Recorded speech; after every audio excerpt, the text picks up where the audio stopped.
Hello, everyone. I want to take a look at some of the remarks from the week 6 discussion board talking about Chalmers. This is from Pranav, who said, after reading this week's excerpt, I was curious about the evolution aspect and the idea that an evolved human could potentially be downloaded into a mechanical or digital medium, and what that would mean for free thinking and privacy. Great questions. An omniscient is constantly surveilling you with theoretically infinite computing and profiling power. Well, that's a very interesting thought. It really anticipates the last part of the course on digital surveillance. I suppose if we were ourselves digital beings, then digital surveillance would be pretty powerful, maybe even inescapable. But that's really great questioning here. At that point, would you still be a person or part of the AI? The AI requires machine learning processes in order to evolve and create new things, and the most convenient method to accomplish this is to use the digitally uploaded cybernetic humans to become part of the AI. There is a constant drive toward complete integration with digital spaces. That's a very interesting thing to say. It reminds me of an expression that Jonas used in '73 in his essay, the utopian drift of modern societies and modern technology. He meant that with a large degree of irony. You know, the idea of this complete integration with digital spaces, which is kind of a utopian ideal, which, may be, of course, a dystopian situation, but very interesting way of putting it. Pranav continues, and it's funny to see our own progression toward a singularity type event. Facebook has just unveiled its rebranding to Meta, short for metaverse, where the concept of social media is extended to that of a fully digital world powered by virtual reality. Social spaces powered by VR already exist to an extent, but I imagine virtual life as an evolved human to be similar, except with the world indistinguishable from reality, similar to the Matrix. Wow, yeah, I mean, um, what a great bunch of thoughts here. Um, I was a little shocked by Facebook's rebranding. I mean, they need to rebrand because their name is mud right now across the globe in terms of the company itself and its effects. I'm not saying it's deserved, but right now Facebook is experiencing extreme public relations problems. So trying to rebrand itself, but calling itself Meta, I found a little strange because it would seem to encourage suspicions about what Facebook aims to do. And I think Pranav has articulated what might be those suspicions: a complete integration with digital spaces. Of course, that would not be the mind uploading that Chalmers imagines, which would be a much more radical thing, but it's a step towards it, which is, but does raise all these questions. And it's interesting that Pranav does focus on free thinking and privacy, which is what we'll really be exploring in the last section of the course. And again, if we were to become digital beings, then that uh, surveillance of us would be possibly a total thing. And I suppose more interestingly, in what Pranav gets at in the last part of the post, is how we're taking steps towards that already. It's not total, but if more and more of our so-called lives are take place in these virtual spaces, then the potential to be surveilled and controlled and ultimately censored is greater and greater. So really interesting ideas here. This is an exchange between Jiakong and Mika. Jiakong started and says, in response to the integration option, is there really no better option? I think that it's possible that a positive outcome for humanity can come out of the singularity. What if we are able to somehow find a way to completely control and suppress the superintelligence? Or what if we were able to create the superintelligence to only act in ways that benefit humanity? I think that if we take a careful approach in tackling the singularity, humanity can actually avoid doom and actually benefit. Now, this more optimistic view of the singularity, I don't want to dismiss this at all. I mean, I think that Jiakong is really connecting up with what Good, is it I.H. Good, said in his original 65 thesis about a superintelligence, is that we needed a superintelligence. It's not only that we could have a positive outcome for humanity from a superintelligence. Thinking I.H. Good in the mid 60s about the superintelligence, is clear that he thought that it was our only way out of perhaps complete destruction. Thinking about the standoff of the Cold War between America and Russia in terms of nuclear annihilation. So this more positive or optimistic view of the singularity I think, has got deep roots. But then Mika responded saying, for all we know, the AI is pretending to be limited until a point where it can take advantage of us. I mean, that's always, I think, the response to the position that says that the superintelligence could be controlled if only it is programmed, or in some way or another there's a fail-safe that makes sure that it doesn't do anything harmful to humanity. The problem with a superintelligence is that it's a superintelligence, and its capacities are almost inconceivable, actually are inconceivable to us. That's the whole point of calling it a superintelligence. So there is a suspicion. It verges on paranoia, I suppose. But you're not. What is the old expression? It's not paranoia if they really are out to get you, as they say. So could we ever really trust a superintelligence?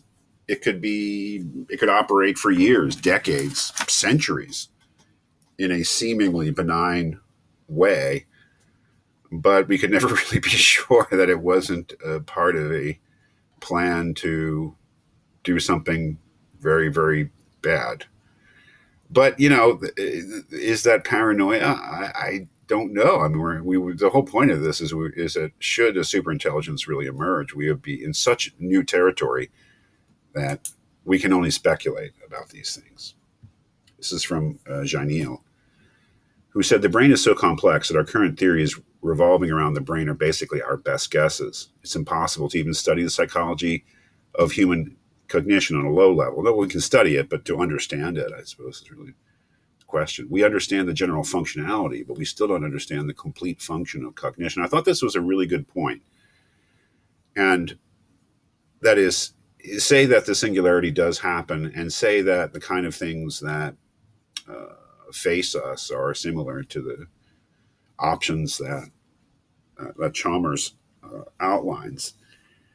We will be forced to make decisions, I suppose, about our cognition and the future of it before we really even understand it. I think that's what I think the important point is that we certainly don't have a full understanding of the human brain. We're far from it. And we don't even really understand the nature of cognition and thinking and personal identity. So we would be making these huge decisions about the future of those things without really understanding them. And that is, if science progresses for another 1,000 years, perhaps we'll be in a better position to understand what the actual situation is when we're forced to make these kind of decisions. We certainly are not at that point now. So I think it's an extremely good point. This is from Darius, who said, if we successfully follow the path of integration with superintelligence, then would life be boring for us as humans? If humans dispense with their biological core, this is a infamous expression that Chalmers uses, dispensing with our biological core, to become part of a digital being, then would we all contain the same exact knowledge and understanding as the ultimate superintelligence? In other words, where would the huge parts of life, such as arguments over who is right, asking each other questions, communication to help understand an idea, etc., go? If we all contain the same amount of knowledge and the correct knowledge about how everything works, then what do we do as humans? Well, this is a great question on Darius's part, I think. If we were to integrate and become superintelligences ourselves, so many of the markers of human individuality and human life would go by the wayside. It's quite obvious to me, I think, that the issue of transhumanism, which is something that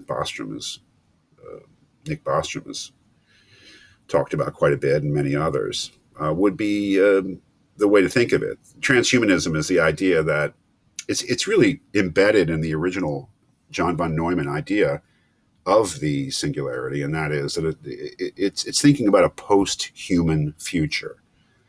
That is, at a certain point, given the effects of modern technologies, we would no longer really be human in any identifiable sense. We would be related to humans, but we would be post-human. And certainly, if the kind of radical changes that Chalmers is thinking about happen, we would no longer be human. We would be something else. So much of what we regard as essential to human life may just not be part of it. And Darius is asking those questions. And then Darius says at the end, with those questions in mind, I don't believe I would support integration anymore. A form of isolation seems appealing to me now. It seems to me that Darius is expressing the Jonas thesis there, which is not only that modern technology has changed the conditions of modern human life so much that we need a new ethics, but also that new ethics would have to be very, very cautious about implementing radically powerful forms of technology that would radically change human life, and that we should be willing to forego those things. Darius is really, I think, expressing the Jonas position there. This is from Kevin, who said, I think integration makes sense for AI plus or AI plus plus systems, superintelligence. I can imagine a world where AI plus plus systems would do the busy work we do today, and humans would be living off the labor of the AI plus plus systems. Humans could go explore the earth and do the things they want to do. This is, I thought, a very interesting remark because it really connects up with a very long tradition going back to the beginnings of the Industrial Revolution.